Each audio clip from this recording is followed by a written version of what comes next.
Bonjour, bonsoir, c'est le frère Lionel, disciple de Jésus-Christ, de la chaîne Fondement en Jésus-Christ, et nous allons parler de notion de Dieu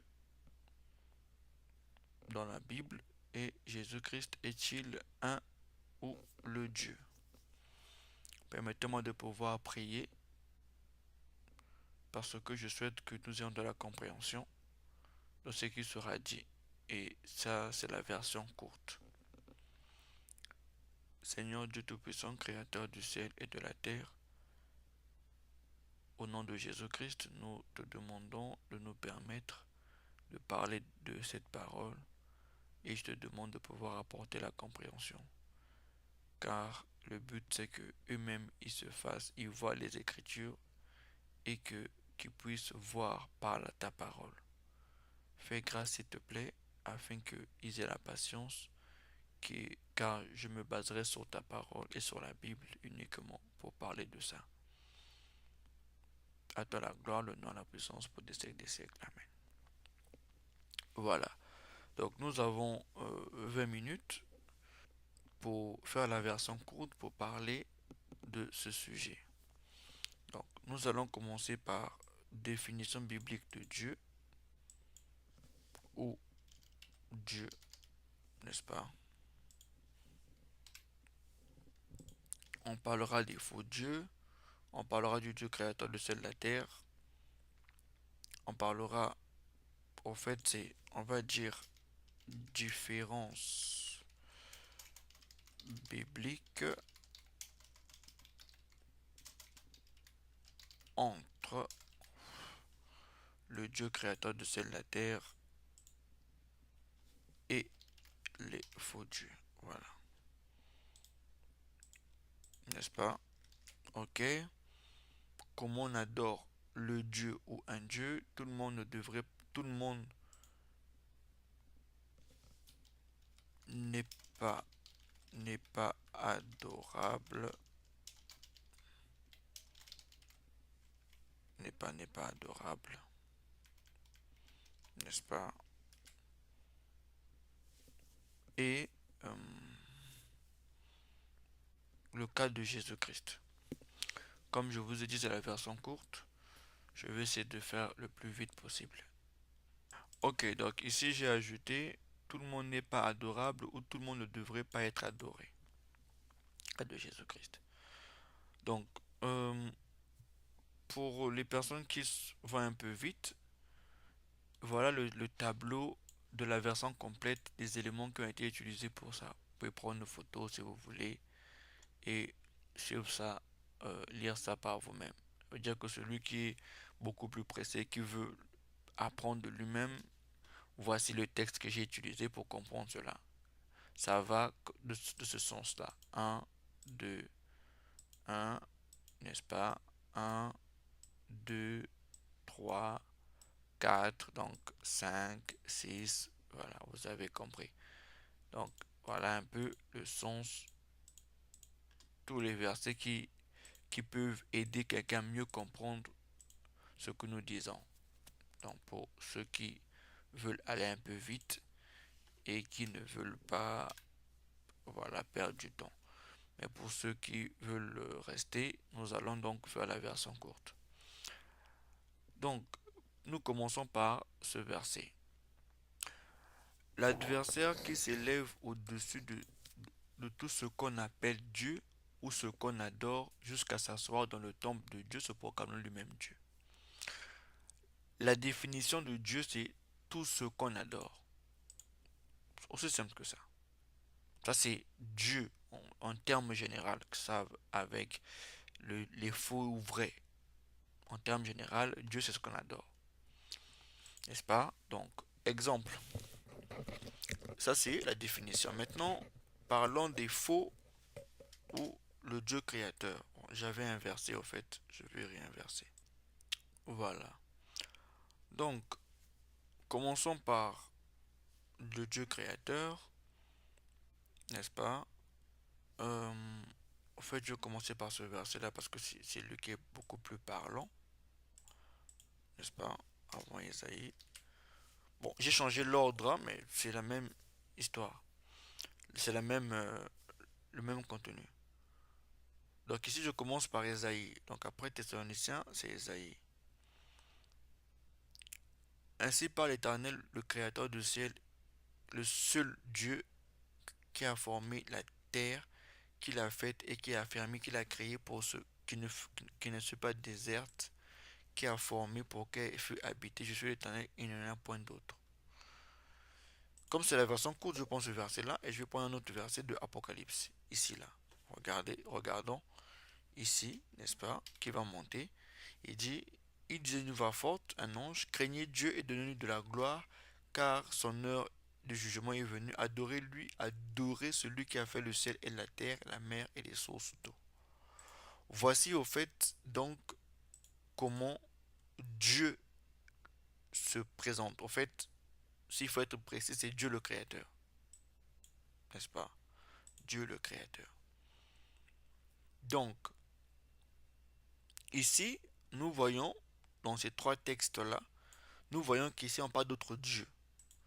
Les enfants d'Israël firent de sorte qu'ils fit encore ce qui déplaît à l'Éternel, n'est-ce pas, l'Éternel à l'époque. Ils servirent les Baals, les Astartés, les dieux de Syrie, n'est-ce pas? Parce que pour le Créateur, au fait, ces dieux-là sont les images taillées ici. Tu n'auras pas d'autres dieux devant ma face, tu ne feras pas d'image taillée, ni une représentation quelconque des choses qui sont en haut et dessus. Donc pour lui, au fait, c'est ça la définition, n'est-ce pas? Basique. Que non, il n'y a pas d'autre Dieu devant sa face. Donc il n'y a pas des images taillées, n'est-ce pas? Mais nous verrons encore que euh,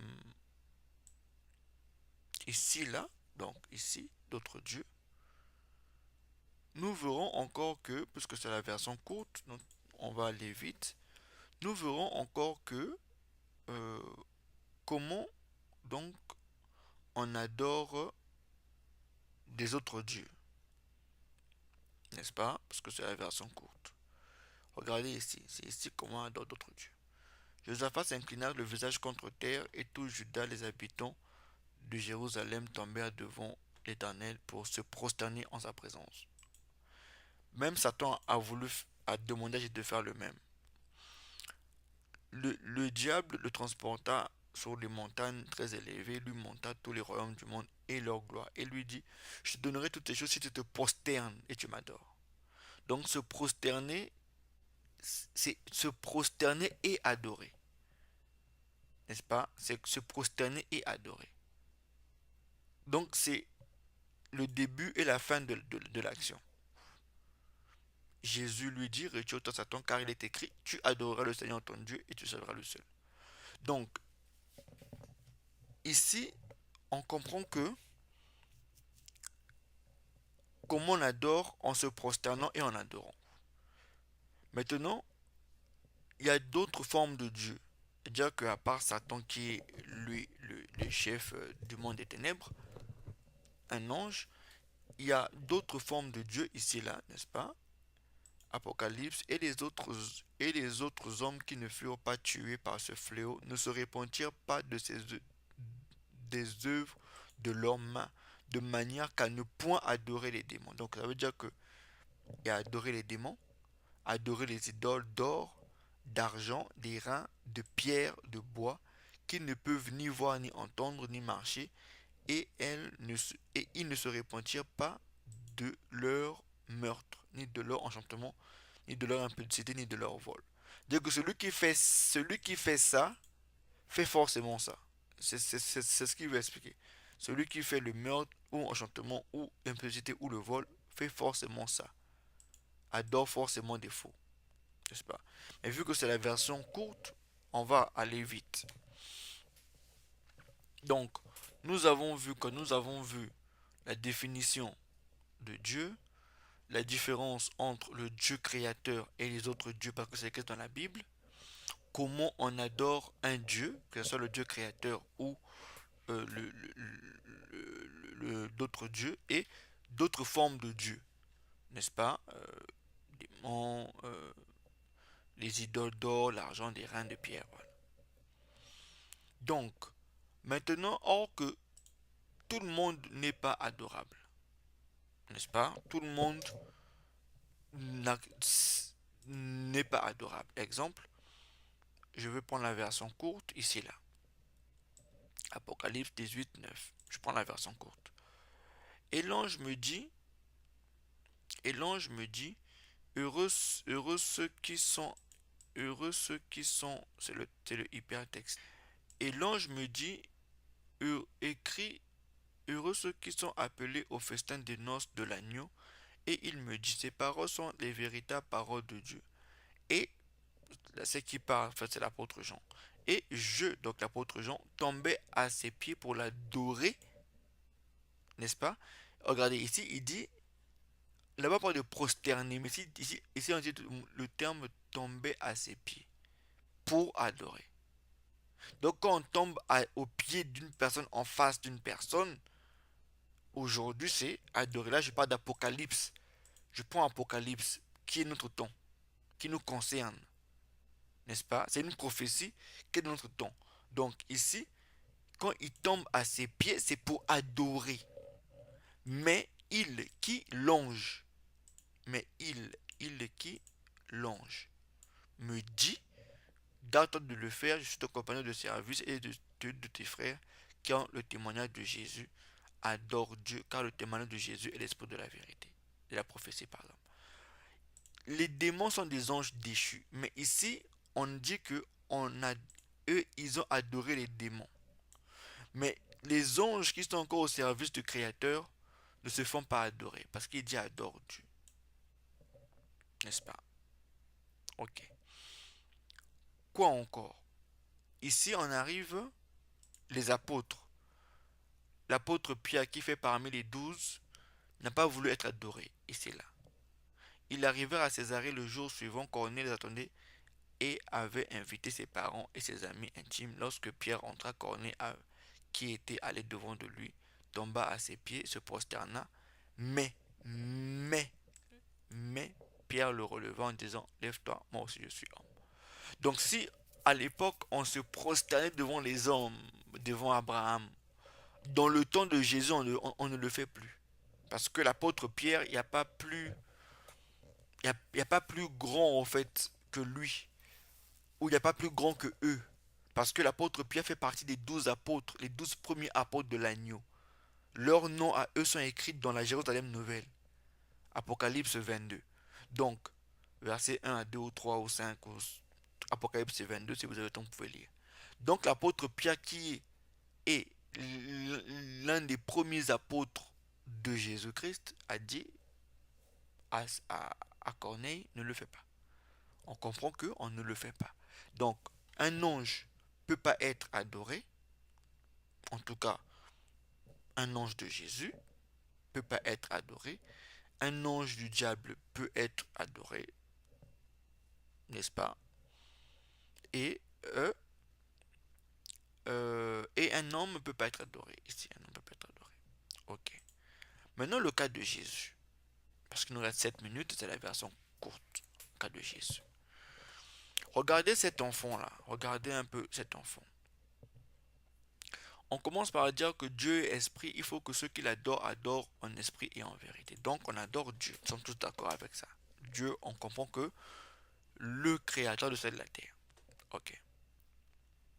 N'est-ce pas? Attendez. Okay. Souvenons-nous du titre. Jésus-Christ est-il un ou le Dieu? C'est ça. N'est-ce pas? Jésus. Ok, donc Dieu est esprit. Dieu, on l'adore et Dieu est esprit. Très important. Dieu est adorable et le Créateur est esprit. Il est esprit. N'est-ce pas? Il est esprit. Or, Dieu sur la terre était où? Était en Jésus. Je parle de l'époque de Jésus. N'est-ce pas? Après la croix de Golgotha, en tout cas avant la croix jusqu'à aujourd'hui, c'est Jésus-Christ qui est le Fils de l'homme, le Fils de Dieu, qui est le chemin, la vérité et la vie. Dieu était en lui. Dieu est où? En Jésus. Dieu est qui? Dieu est esprit. Donc, on adore Dieu. Dieu est esprit, mais Dieu, quand Jésus arrive, Dieu se met en Jésus. Pourquoi on dit Dieu se met en Jésus? Parce que il faut que je descende et je remonte rapidement. Parce que, au fait, Dieu, Jésus, n'est-ce pas, ici, là, ici, en lui habitait toute, n'est-ce pas, car en lui habite corporellement toute la plénitude de la divinité. Dieu en Jésus à 100%, c'est ce que ça veut dire. Dieu en Jésus à 100%. Voilà. Il nous reste 4 minutes. Regardons. Donc, Jésus, il naît, n'est-ce pas? Un bébé est né. Souvenez-vous que l'apôtre Pierre n'a pas voulu être adoré. Un bébé est né. Qu'est-ce qui se passe? Il se passe que ce bébé, n'est-ce pas? On vient pour l'adorer. Ici. La naissance. Jésus étant né à Bethléem en Judée au temps du roi des rois. Voici l'image d'Orient. Ça a commencé par les étrangers qui sont venus l'adorer. Ils disent le mot l'adorer et ils le disent. Où est le roi? On l'appelle le roi des Juifs, qui vient de naître car nous avons vu son étoile en Orient et nous sommes venus pour l'adorer. Puisque c'est la version courte, on va aller plus vite. Donc ici, regardez, ici là, lorsque Jésus fut descendu de la, ici là, ici, ici, ici, ici, ici, ici, ici, ici, ici, ici là. Ils entrèrent dans la maison, n'est-ce pas? Je vais mettre pause. Ils entrèrent dans la maison, ils virent le petit enfant Marie, sa mère, se prosternèrent et l'adorèrent. Un petit enfant. Pendant que l'apôtre Pierre a dit, lui étant grand, a dit, moi non. Mais lui, on l'adore. Pendant qu'il est bébé. Ok, continuons. Jésus étant grand. Lorsque Jésus fut descendu de la montagne, une grande foule le survint. Et voici un lépreux s'étant approché, se prosterna devant lui. Rappelez-vous que même Pierre n'a pas voulu ça. Voilà pourquoi l'ordre a été pris comme ça. Même Pierre n'a pas voulu ça. Mais Jésus, on se prosterne et il lui dit rien. Il dit rien. Et on l'appelle même Seigneur. Non, il dit. Ok. Continuons. Matthieu 14, 24. Je prends le verset 33. Ceux qui étaient dans la barque vinrent se prosterner devant Jésus et lui dire, tu es véritablement le Fils de Dieu. Normal, il dit rien. Rappelez-vous, Dieu est où? Dieu est en Jésus. Jésus, c'est pas moi. Ça veut dire que moi j'ai l'Esprit Saint. Jésus avait corporellement toute la plénitude de la divinité. C'est ça la différence entre Jésus et nous. Lui, c'était pas comme tout le monde. Il avait corporellement toute la plénitude de la divinité. C'est-à-dire que si tout le pouvoir de Dieu était en Jésus, tout Dieu était en Jésus. Et Jésus n'est pas né comme nous. Rappelons même que sa naissance, si je remonte, n'est-ce pas? Et on dit quoi? Voici la Vierge sera enceinte, elle enfantera un fils, et on donnera nous l'Emmanuel, ce qui signifie Dieu avec nous. Dieu était avec eux en Jésus. Bon, on se prosterne devant lui, n'est-ce pas? Il- Bon, Jésus-Christ, il rappelle qu'il est effectivement roi quand il grandit, quand il est en face de Pilate, Pilate lui demande, ici là, il dit, mon royaume n'est pas d'ici. Mon royaume n'est pas de ce monde, répondit Jésus. Si mon royaume était de ce monde, mes serviteurs auraient combattu pour moi. Pilate lui pose la question, tu es donc roi? Jésus lui répond, tu le dis, je suis roi. Il affirme qu'il est roi. L'enfant, roi. Ici, il confirme qu'il est roi. Ok. Les démons se prosternent devant Jésus, n'est-ce pas? Ici, là, les esprits impurs qui le voyaient se prosternaient. Ça veut dire qu'un esprit a possédé quelqu'un, mais il prend le temps de se prosterner avant de lui parler. Ok. Que le Fils de Dieu. À la résurrection, ses disciples, n'est-ce pas? Ses disciples, n'est-ce pas? Ici, là, elles se prosternèrent devant lui. Alors Jésus leur dit, si on parle de Jésus, voyons, et voici vint à leur rencontre, voici Jésus vint à leur rencontre, je vous salue, elles approchèrent pour saisir ses pieds, et elles se prosternèrent devant lui. Ressuscité, prosterné, n'est-ce pas? Parmi avec les 11 allant en Galilée sur la montagne que Jésus leur avait, quand ils le virent, ils se prosternaient devant lui. C'est que le gars, enfin, le Seigneur, quand on le voyait, maintenant c'est se prosterner, n'est-ce pas? Maintenant, ce qu'on dit du Fils, on dit du Fils, regardez la partie, et je vais finir par là, parce que c'est la version courte. Regardez comment on parle du Fils. On dit, car auquel des anges de Dieu, donc les démons et d'autres autres, les anges et d'autres démons, tu es mon, as-tu jamais tu es mon fils, je t'ai rendu aujourd'hui, et encore, je serai pour toi un père, et sera pour moi un fils. Et lorsqu'il introduit à nouveau le premier-né, il dit que tous les anges l'adorent. Dire que Dieu, donc le Dieu esprit, dit que les anges qu'il a créés adorent le Fils Jésus. Ça c'est dans le ciel, ça se passe dans le ciel. Dieu que même dans le ciel, il est adoré. Mais c'est Dieu qui dit que je suis unique, tu n'auras pas d'autre de ma face. Mais Dieu dit aux anges, adorez-le. Et ici, et on finira ici, parce que peut-être que c'est une partie qui échappe à plusieurs. De plus, de plus, il dit des anges, celui qui a fait ses anges, des vents, et les serviteurs d'une flamme de feu. Mais il dit au Fils il dit, écoutez bien, ton trône, ô Dieu. Donc le Dieu esprit appelle le Fils Dieu. Il dit, ton trône, ô Dieu, est éternel. Le sceptre de ton règne est un sceptre d'équité. Tu as aimé la justice et tu as aimé l'équité. C'est pourquoi, ô Dieu, ton Dieu. C'est là où la partie les gens confondent. Est-ce que Jésus est un Dieu? Oui. Est-ce que Jésus est le Dieu esprit? Non, parce que Jésus c'est la chair. Est-ce que Jésus avait le Dieu esprit en lui? Oui. Voilà pourquoi il y a cette confusion-là. Or, il n'y a pas de confusion. C'est-à-dire que le Dieu qui était dans le ciel, il s'est dédoublé, il s'est mis en Jésus sur la terre pour faire une mission. Donc, Jésus était un Dieu, il était adorable. Voilà pourquoi les anges l'ont adoré. Voilà un peu la version courte. Je pense que nous avons tous vu, n'est-ce pas? Pour la version longue, ça sera fait. Et que le Seigneur vous bénisse.